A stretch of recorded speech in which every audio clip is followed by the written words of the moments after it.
Thank you so much for joining us. I've known you since going to the University of North Alabama, but I think it'd be great for everybody else to know who you are, and we'll just jump into some really good questions that we have for this episode. So, if you'll tell us a little bit about yourself. I am a mom of four kids, ages 11, 10, 8, and 6, three of which are boys. So my house is full of energy. I have been married to my best friend for 17 years, and I'm the CEO at the Connection Codes, which is a company that teaches people how to regulate their emotions so they can connect with themselves and with others. So when I met you, I've always known you and Wes as one. I thought you guys had met before college, but every time I saw y'all or knew about y'all, I feel like Tera, Wes, your names always went together. So tell us a little bit about how you guys met and how you went on the road to becoming married. Yeah, absolutely. And it's funny, I love that you say it that way of like that we were always one, because even how I met him, it felt that way. Yeah. I was at Lauderdale Lanes, the bowling alley, did a dollar Yeah. bowling after 8 p.m. And I looked over. I mean, he was pretty far away, but I remember just seeing him stand there. He had an orange polo on with a purple horse talking to my roommate. And in that moment, I've always described it as it felt like a light switch flipped Mm. up. It was a physical feeling in my body. But recently, a friend of mine described her meeting her husband, and she said it felt like her soul knew his. Oh, And wow. the way she said that, it resonated so deeply with me. It did. It felt like my soul knew him. And I didn't talk to him that night because I was wearing a tie-dye t-shirt and no makeup and gaucho pants. Like, could not talk to my husband for the first time wearing that outfit. But we slowly got to know each other through mutual friends and had this like fairy tale romantic summer of dating, the Notebook style, Ryan Oh. Gosling version of summer romance.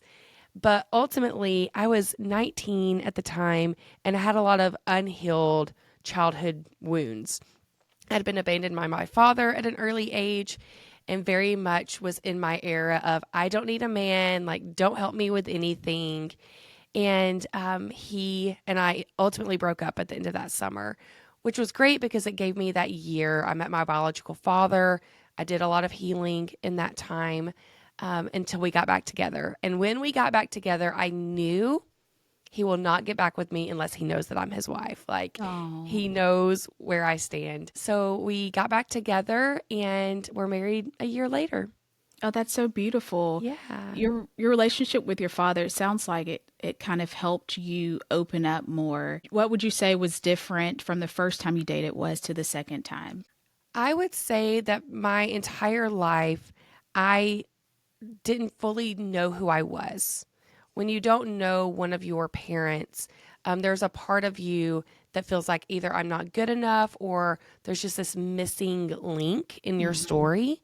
And so my mom had given me my aunt, his sister's phone number to call her to reach out. And so I called her and she answered the phone and I was like, "Hi, do you remember?" And I said my mom's name and I was like, "I'm her daughter." And she just started weeping. She was Oh, like, "I've prayed for you. I love you." And that conversation was actually, I think, the healing part of that journey for me. It wasn't even necessarily knowing him, but just to know that I was loved and cared for and known. yeah. Because, like, I have nieces and nephews. I couldn't imagine just not knowing them Mm. one day. And so then I think the process of meeting him, we talk a lot about identity in the connection codes. And the basis of identity is, do I exist? Do I matter? Do I matter to you? And so I'd always had that question of identity as a no from him, from a parent figure. And Wow. so in meeting him, I was able to kind of heal that part of my identity and honestly reach a point where I no longer feel like an abandoned child. I feel like a skeleton in a closet. And I kind of like that. Yeah. There's something about that that actually, I feel I can own. Yeah. It's me. I can come out of that closet at any point now. And so, yeah, I think that we all have different journeys of loss of identity in our lives. And as we can start to piece those together where we can own who we are ourselves and not have someone else own that power for us, we can heal. That makes me think back just to my own journey, like of just battling health, like just illness, everything Yeah. since I was 19. Wow. I never thought that I would ever go through that. But it's so funny, like now being 15 plus years out, I'm like, I don't know if I would ever have it any other way. Like it's Mm, made me who I am, and yeah, it's helped grow me up and mature me and me see life so much differently because of it. absolutely. Yeah, I think those experiences definitely help. But I love how you touched on identity as well. Tell us a little bit more about identity and what you guys teach. Yeah. So identity is a fundamental need as humans. And when we lose identity, that is where we start to question our worth, our value, and ultimately that is what leads to our founder. He's like, it leads to wars. If people Mm, don't feel seen and heard, that is what creates conflict. And for some people, it's wars in their home, just constant battles with their partners. For some people, it's, I mean, literally last night, more bombing started yeah. happening in Israel and Iran. And so much of that, which, oh, I have such pain for what is happening over there right now because it is a Yeah. loss of identity. We have two groups of people that were told they didn't matter Yeah. and they are at war with each other. And so identity truly does create security and safety in our lives. And we can lose it in these like little micro moments of walking in the door and our spouse not acknowledging us. You know, like they're looking Yeah. down, they're not saying hello. Who do I matter to you? Do you care about me? And one time that that happens, okay, we can shake it off, we can move on. But years of that happening, it creates deep, deep pain of not Mm. feeling seen by our partner. And many people end up divorced. And yeah, so identity is the question of do I exist? Do I exist to you? Do I matter? Do I matter to you? Do I have value? And do I have value to you? And anytime we get the answer no to one of those questions, we do not feel safe with that person. Wow. Oh my gosh. So many light bulbs went off with you just saying that. Like identity leads to wars, it leads Yeah. to devastation in relationships. And how long have you and Wes been married? 17 years. Okay, so you Yes. guys have been through a lot. That's Yep. awesome. Congratulations. Thank That's a you. huge honor. Did you guys work on identity in your relationship? Not until about 5 years ago. Okay. And so we actually, I would have always said that we were a good couple. You know, we had fights, which is normal. That's what couples do, right? Hmm. Yeah, We have absolutely. conflict and we work through it. And sometimes our fights we could get over in 2 hours, and sometimes I would be mad at him for weeks. You know, Hmm. but that was just the norm when talking to my girlfriends. And in about 2016-ish, he went through some trauma with his internal family structure, like his mom and dad, that really created so much pain for him Hmm. that he was shut down. I mean, understandably so. But after 2 years of functioning with a husband that was shut down, I was like, okay, this is my life. This is what it's going to be from now on. And we had a lot of conflict. And that was about 7 years in. We also had two very young kids at home, Yeah. toddlers. So many couples are struggling at that stage of their relationship. So to add in this external conflict as well with his family just threw gas on the fire. And I reached a point where I was like, okay, I'm done. We're not going to, you don't see me. You Hmm. don't care about me. We're just going through the motions every day. And we ultimately sought counseling, went to therapy, and I say therapy saved our marriage. And now finding the tools of the connection codes for us, that keeps us out of therapy. Now we Oh, I know love how to that. communicate, how to see each other, where we're not creating new pains, new conflicts, and wounds for each other. Oh, I love that. It's so funny because when I think back on y'all's relationship and when I met y'all and just even just seeing you guys from like a third party view, I've always just seen you guys as such like a beautiful, strong couple, a real couple, which I Yeah. think is amazing.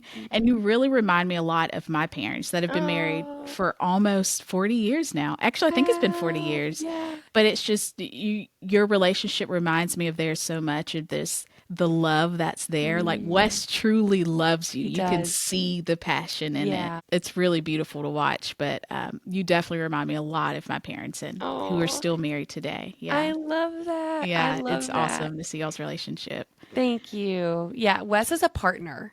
Yeah. And I think that Yes. that's also something that kind of makes, I don't want to say different, but I would hope for most like couples to experience as actual partnership and not a hierarchy or like we're against you have your roles and I have my roles and we have to stick to these and we're not willing to cross the lines to help each other. If I Yeah. need support, I had actually a pretty rough day yesterday. And last night Wes was like, let's go for a walk. Like he sees me, he sees what I need. And I'm like, no, I don't want to walk. And then I got mad like 5 seconds later and I was like, I'm going on a walk. And he's like, I knew that's what you needed, you Yeah. know? And so we go on a walk outside and he's like holding space for me to process my hurt and my anger and my shame and what all is happening for me. And that's partnership. Yes. That's valuing each other. And I truly do think that that is something that we have found because we're both willing to show up and do it. I am dating Yeah. kind of seriously now. I feel like for the first time, I'm in a really like true, real Mm, relationship with someone that sees me. yeah. And there's nothing like that. It really isn't. Where I'm like, I'm so comfortable being me. Like the other morning, I woke up and I looked in the mirror and I was like, I look so rough. And he still is like, No. he sees me. He's okay. He Yeah. loves me for who I am. And Yeah. it's been beautiful to be in that. I would love Yeah. to be in your position one day, but I feel like you're preaching to me too of finding a partner, Yes. somebody that truly is there for you, understands you, Yeah. and it takes time to get there. It does Also, take time to get there. I will say early on in our relationship, that first summer we dated, I had shared with him like my childhood dream was to be a ballerina. And my parents just couldn't afford for me to do ballet. yeah, And so I remember him looking at me and he was like, well, why don't you do it now? And I was like, what? Like, I can? I can do that now? And he's like, Tira, yes, go sign up and take ballet classes.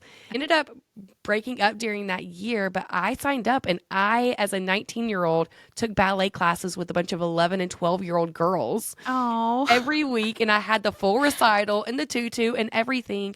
But it was like, that's when I knew he was different and that I could be different because we saw each other's desires. We were yeah, like, how can we encourage you to make that happen? Or how can we help you make that happen? yeah, And yeah, I think that so often in relationships, the whole you're supposed to be my everything or we complete each other. Wes and I complete our unit together, but I am a whole human that has dreams and desires and hmm, goals, and he is there to support those dreams and desires and goals. He wants to become an airline pilot. So we're like changing our whole life right now for him to yeah. do That's his totally dream. different. Yeah, Yeah. And so it's supporting each other's humanness and then seeing how we come together to make a unit to function as a family and as a partnership. yeah. It's so beautiful because I think we get so lost in the partner, get so lost in their life, we forget about our own. You and Wes are both entrepreneurs. Yes. You've pretty much have been entrepreneurs, I feel like, Oh, forever. yes. Yeah, Yes. both of you. So tell us a little I bit about what you both do. Yeah, so I wanted to be a photographer. That was my another dream that I'd had. And of course, he encouraged me to do that and built my first website for me. I was a senior at UNA Wow. and he was like, Tira, you should get a mentor. So I reached out to someone and I mentored with them.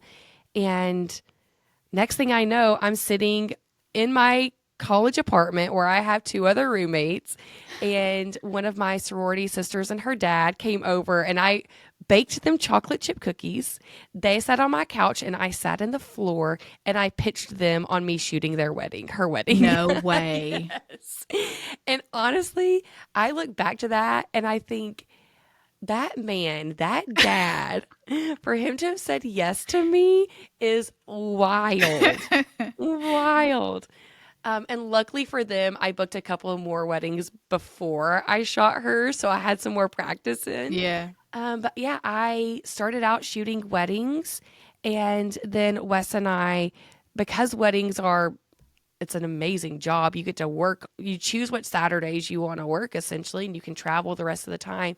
We traveled the world together. We went to over 25 countries. And we filmed it and documented it along the way. And so through filming that, he started getting people to ask him to do video production more and more, which he studied video in college, but video in college is not what actual video is. Hmm. Like, it is not the same. He had to convince his department to get Mac computers, like an Apple Okay. computer. Yeah. And so our business transitioned into photo and video, and we did that together for about 15 years. And then I slowly started transitioning out of the business when I discovered the connection codes and started working with them full time. Wow. Yeah, but we worked side by side at the same desk for Yeah. several years. Yeah, you guys have always done gorgeous Oh, thank pictures. you. I've always loved them. Thank- I didn't know that he got into film later. I thought that was something he had always just, It was, wanted to it was like do. a hobby, Yeah. yes. Yeah. Yeah. But for people to say, like, hey, I want to pay you to do this, it was a very different story. Or he was Yeah. doing it for a church, you know. But then he got into doing events and shooting courses, and he's now worked with a lot of like the top best-selling authors, Amy Porterfield Yeah. and Michael Hyatt, doing a lot of their content. And so it really grew into something that neither of us knew was possible. Yeah. And we know being an entrepreneur, being a wife and a mom, Yeah. that takes a lot to Yes. balance. Probably like a practice, I'd say, like a Yes. day-to-day practice. So you have four kids, three boys, one girl. Your girl's the oldest, right? Yes, She looks bless just that like you. soul. Oh my gosh. Tell us a little bit about how you balance that. Yes. That's something I've really been thinking about recently, actually, because for years, if I failed in one of those areas, like I felt like I was holding boxes every day. I had Hmm. motherhood and being a wife and cleaning the house and trying to run a business and being a good friend. All of these boxes I had to hold. And every night, if I got in the bed and I had dropped any of those boxes, I felt like I'd failed, Mm. which meant I failed every single day. Like I truly would just lay and I felt like the biggest failure in the world. And it wasn't until I learned tools to regulate my emotions, that was really the first step, that helped me kind of put everything into a ball. And now I view my life as a ball. Like everything is just kind of in this circle. And as long as I'm pushing my ball Mm. forward each day, I genuinely do not feel like I fail. I mean, there are times where it's like, oh, I wish I'd gotten a little more work done today, or I wish that I had slowed down to play a game with the kids, but I can see my ball moving forward. Yeah. And so the words that have been coming to me the last probably 2 weeks is more of a like work life harmony. I don't think balance is real. I don't think that we ever really can balance, especially when we have such full lives. I consider myself a high capacity person, but my life yesterday, I was trying to schedule. I have to have oral surgery on Monday, and we're trying Oh to no. schedule this appointment. And the woman looked at me, she goes, "You have a very full life." And I was like, "Yes, it is a very full life." And so trying to balance that life is not possible, but harmonizing things together, that's where I can find peace and confidence and clarity in what I should be doing next. And it sounds like that kind of helps alleviate that stress of if something fails, I've failed. Everything is done, Yeah. and instead of Yeah. actually looking at the things you've actually were able to accomplish for the day. Yeah, That's a good absolutely. way to put it. And seeing like what your main goal is, like what you're working towards. Hmm. And then, okay, yesterday I worked late, so today I need to spend a little bit more time with the kids. That kind of helps harmonize the two together instead of feeling like I'm just dropping the ball all the time. Yeah. What would you say is the most rewarding part of being a mom? Seeing my kids make good choices, like within each other and for other humans. I think that that really is my goal is I am very aware that my purpose in their life is to raise them and then for them to become full functioning humans on their own. Hmm. And that's a really painful goal. Oh Yeah. my God. Like, I feel why do we choose that for ourselves? How painful to devote my entire life to you just for one day you to leave. But that is Yeah. ultimately our role as moms. Mm. And I think the pain comes when we don't keep that as the focus. And so with them, I want them to become people that see other humans well and love people well. And so when I see them taking action on that now, that's when I feel a reward. And then the little moments where they don't have to show me love, but they do. This morning, my 6-year-old crawled in the bed with me and he kissed my nose. Oh, And I just knew in that moment he couldn't help but kiss me. Like I felt genuine love from him, not give me a hug and a kiss. Like I'm not asking for anything. yeah. And I know those moments where I feel so much love towards them that I can't help but kiss them. And so to know he felt that towards me in that moment is just, okay, I'm doing okay. I'm doing Yeah. okay. I'm That would not have failing. melted my heart. Yes. Yeah. Yeah. That's beautiful. But How he's the how would baby. you say you and Wes support each other? You're a team that's Yeah. raising 4 kids together. How do you guys come together and support each other in that? Yeah. That's a great question. We definitely prioritize time for us. And that can look like a nightly walk, which we do fairly often, or scheduling date nights. A date night is really important to us. Super important. I think that so often, especially when our kids are young, we stop prioritizing our marriage. And when we stop prioritizing our marriage, that actually really hurts the family unit as a whole. Mm. And so we have always functioned as our whole team matters. We don't necessarily have a hierarchy, but in that mattering, I can't forget that he matters. Mm. And I think that that's where we tend to get lost is I prioritize my kids over my husband or my husband over my kids. It's like, nope, we're all in a flat line, but that means I need to be aware of each person. And so but then also we use these tools of learning each other. I love the Enneagram. I love knowing who he is as a person and being able to support that. The Enneagram helped me love the parts of him that previously annoyed me. Mm. And the love languages helped me to know how to show up for him.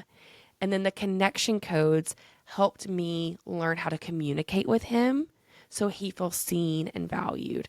And so we use tools. I mean, we use tools in every part of our lives. So we've brought tools into our marriage that help us to support each other with the least amount of resistance. Oh, wow. That makes me want to sit down now and be like, let's do these things. The Enneagram helps a lot. I never even thought about that. I don't know my boyfriend's Enneagram number, but now it makes me want to. It makes me want to go and see how to show up more for him. What does he need from me? I mean, you see things and you have that communication, but there's nothing like, I guess, seeing it on paper more than just communicating or seeing it every day, their actions, or Right. guessing, should I Well, say. yeah. Well, and there are things that previously, Wes is an idea man, and he would have 10 ideas before breakfast. And I would get Yeah. so overwhelmed because I'm an achiever. So if I hear an idea, I feel like it's my job to make that idea take place. So I was overwhelmed all the time. And now we just realize, oh, he's an Enneagram 7. He just likes to try new things. He's an explorer, he's an enthusiast. And mix that knowledge with the connection codes of just knowing how to hold space, and we call it oohing him, just ooh his ideas like, Yeah. oh yeah, bud, okay, yeah, that's a great idea. Now we can stay connected. I can appreciate him and who he is, and I don't feel the pressure of taking any action on anything that he Yeah. says to do. Like we can decipher what actually needs to be done and what doesn't need to be done. And so, yeah, I really did think about, even with kids, we read books for our kids, and with our business, we go to conferences. We really study what we're focusing on. I'm wanting to do more public speaking. I'm doing more public speaking. So I'm learning from other speakers how to do that. I'm watching tips on how to use nonverbal communication and those types of things, but we neglect our marriage in the same way. Yeah. And so finding the same tools, but applying it to our home, when Wes and I are connected, our entire life is thriving. I can go to work and I can dominate at work. I can show up with my kids and be less reactive with them because I don't have that tension and conflict with my spouse. And so the very thing that actually can help us have a thriving life is the thing we tend to invest the least amount in. Wow. Yeah, you feel the difference when there is Absolutely. mess or chaos going on, and when it's in harmony, it's all Yes. harmonized. Yeah. We rarely have conflict because we use the connection codes tools. And I think we had one, it had to have been last year. No, my desk was over there at the time. About a year and a half ago, we had conflict one night. And the next day he came in, he was like, I can't get anything done. I can't focus on anything. He was like, I forgot what this feeling was like. That was the norm for Wow. years. And now we're so productive because we're not clouded and flooded with emotions. And he's like, we've got to work this out just so I can think straight, you know? And we just forgot how that feels and really recognize, oh, this is how so many people are functioning every day. They're going to their work, they're trying to type out that email, but they're thinking about what happened at the preschool their kid goes to, or the fight they had with their spouse, or why they're upset with their mom over, something that happened at Easter. Like we're thinking about all of these other things, physical pain, Yeah. ailments and health issues. And so our ability to focus and be productive is quickly dampened by life. What's Israel and Iran? Like, Yeah. how many people are going to be able to focus at work today worried about World War III? That was Yeah. the first thing I saw this morning. We're going to have World War III. Okay, now let me go type this email out, Yeah. And go like, on and act like life is okay. and Yeah. act like life is okay. Yeah.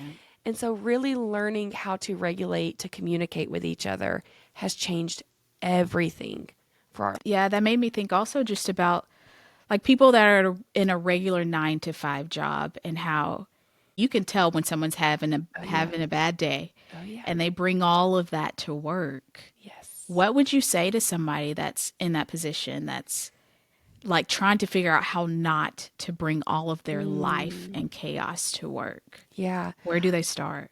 Um, I would say start with one. I have mentioned it several times, but definitely look up the connection codes. I don't know if you put a link or anything, if you'd be I will. willing I'm to going to do put a that. link in there. So we have a 4-minute tool that actually helps you to retrain your brain of what emotions feel like. Because as kids, we're taught to ignore them.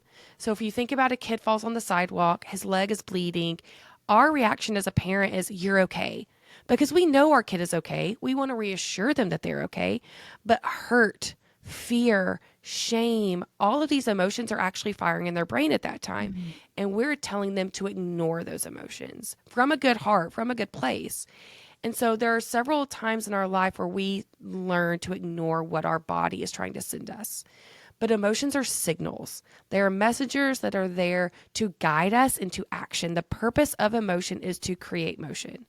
And so when we come into work and we're sitting at our desk dysregulated from everything that's happening in life, when we can actually tune in to what we are experiencing and what's happening for us and label the shame, label the hurt, label the fear, it kind of puts everything back in its box.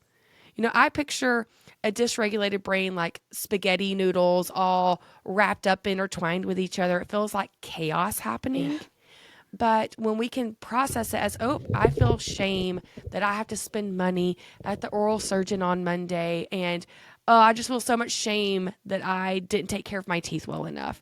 Oh, now that's back in its little box. It puts things back where they go so it doesn't feel like chaos in our brain. I can say it out loud, which there's been research to show that if we verbalize our emotion, it can reduce it. So when Mm. we physically say it, it will go down. Dr. Matthew Lieberman did this study, and he had people, they were wearing the brain mapping. And when they said their fear out loud, the brain scans literally showed their fear decreasing. But you have to recognize what fear is to actually say it out loud. Mm. And many of us just feel like fear is a punch in the gut. It feels like tension and tightness in our chest. It feels physical, but we don't recognize it for what it actually is. I mean, it just makes me think back on when I found out that I was diagnosed with two rare blood disorders. Did not know where to Yeah. start. Wow. I found out like on a Friday, and I remember just saying, I want the weekend to sulk. I want to feel Yeah. every feeling Yep. that I didn't know what I was doing. I just knew I have a lot of emotions going Yep. on, a lot of fear, a lot of shame, a lot of confusion. I don't know where I'm going to start. So I remember telling my parents, just give me the weekend. Saturday and Sunday, I want to be as dramatic as I am. Yep. Eat the ice cream, watch Yes. all the TV shows, and feel every emotion and cry it out. And Yes. I did it that entire weekend. I told my parents, if you let me do that, Monday I will get up and we will go to Wow. the hospital and I will start my fight. And I Wow. remember telling people that, and one person looked at me and she said, do you know that was like the smartest thing you ever did? And I Yeah. said, I never knew what I was doing. I just knew that I had a lot of emotions. Yeah. It's a great start Yes. to feel those emotions, but understand what those emotions are also. Yeah. Because in understanding what they are, it helps give you the path forward. So the Yeah. message of sad is that there's something missing or damaged. So for you to experience that high level of sadness, oh, health is missing. Your body is feeling damaged. And the need of sadness is I need to acknowledge the loss. So you literally did the exact thing that you needed to do to acknowledge the loss in Yeah. that. Like you actually fulfilled the need that your body was firing for you. But other emotions, shame is the message is that I am worthy, unworthy, or flawed, Mm-hmm. which is a horrible message, which is why we say don't live in shame, don't live in shame. But we can't just ignore the shame. Ignoring the shame won't get us anywhere. The need of shame is I need unconditional love and support. And so last night when I'm feeling shame that we have to spend $5,000 on a stinking tube, Yeah. for Wes just to be like, T, I'm with you. I love you. You know, we're going to figure this out. We have the resources. That unconditional love and support helps me to process that shame out because it's being met through the need. Wow. Um, Yeah, you were getting the love and support I was that you getting the love needed. and support. Yeah. And so being able to recognize each emotion, there are 8 core emotions. And so knowing what the message is and getting to the need of the message, that is what helps us move forward. And then there are also times where I can get hit with shame over something that was a societal norm that I actually don't align with. And now I actually have the power to rewire my brain because I can recognize what's happening. So Wow. previously, I would just stay stuck. I would just freeze or hold myself back. But then I was like, ooh, this is shame. Oh, I'm experiencing shame because someone told me this. No, I actually don't believe that. Mm-hmm. I can start to speak truth to myself. And now I don't get hit with shame near what I used to Yeah. get hit with shame because I'm doing the work of recognizing what my body is telling me. Yeah. So yeah, checking in with yourself, asking what's happening for me. And then I'll give you a link to the 4-minute tool where people can actually download to start to recognize what those emotions feel Oh, I like in would their love body. that. Yeah, I think that'd be great. And I want to close. It's been such a good discussion. I Thank think it's you. been really great just hearing from you of, balancing and harmonizing being a mom, an entrepreneur, and being a wife as well. I do want to leave our listeners with just anything else you think that would be great, that would be a starting point for Mm, anybody that's going through maybe shame, not knowing how to communicate with a partner. Where can they start? yeah. So I think, which this is actually a struggle for me, but it's the best place to start, and that's curiosity. Oh, I love that. Curiosity within ourselves and the curiosity with our partners, with our kids. When we see someone, oh, in the world, Yeah. when we see someone yelling or we see someone reacting or withdrawing, that is the symptom. That's that is because there is something much deeper happening within their body. And so if we only focus on the symptom, how do I get you to stop yelling? How do I get you to act the way that I want you to act? We're not going to move forward. But if you Mm. can get curious about them, what's happening for them? What got them here? Now we can start to see each other. And that's true whether it's with your married partner, with your mom, or with the person marching in LA right now. There is something happening in their body that when we get curious, we can see each other and connect. And that is desperately what humans need right now is connection. That is the only way forward. And we have a lot of leadership all around us that are trying to keep us from doing that. Yeah. And robots have entered the picture Yeah. that are Who would have now ever thought? people's therapists and best friends and fulfilling these roles that we actually need human connection to do. Yeah. But we can't get connected if we can't see each other. And so, yeah, that would be my biggest thing, would to be get curious from a place not of condemnation or resistance, but of understanding and connection. And I do want to acknowledge that that is hard.